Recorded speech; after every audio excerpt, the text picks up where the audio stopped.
Singapore citizens living abroad have already started to cast their votes, with the overseas ballot open a day early. London is one of these cities where polling stations are up and running. Julia Chapman reports from the High Commission there. In Singapore, Thursday is the cooling off period ahead of polls opening on Friday.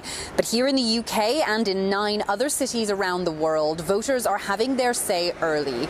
Proceedings abroad happen a day in advance to ensure no polls are open later than they are in Singapore. But not all citizens living abroad can cast their ballots here. To qualify for overseas voting, Singaporeans need to have been in Singapore for at least 30 days in the past 3 years. Across the world, more than 6,500 Singaporeans are registered as overseas voters. And for the first time, postal voting is being used after laws were changed back in March. More than half of registered overseas voters are planning to vote by post this time around. That means people living in countries where there aren't polling stations don't have to travel to their nearest voting hub.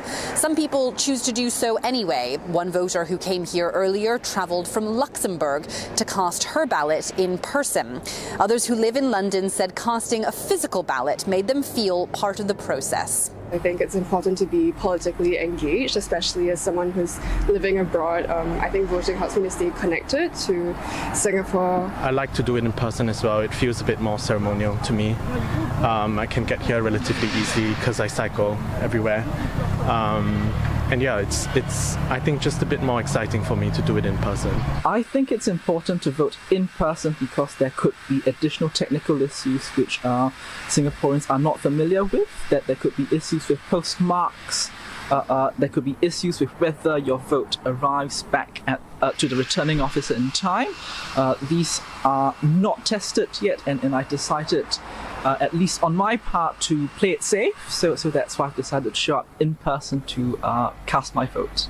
The rule change on postal voting follows the general election in 2020, where, because of pandemic restrictions, many people were unable to travel to polling stations like this one. Those casting their ballots by post will have to have sent them off before today, and they have to reach Singapore by September the 11th in order to be counted. Voters we spoke to said if the election is close, overseas voters could make all the difference. Julia Chapman, CNA, London.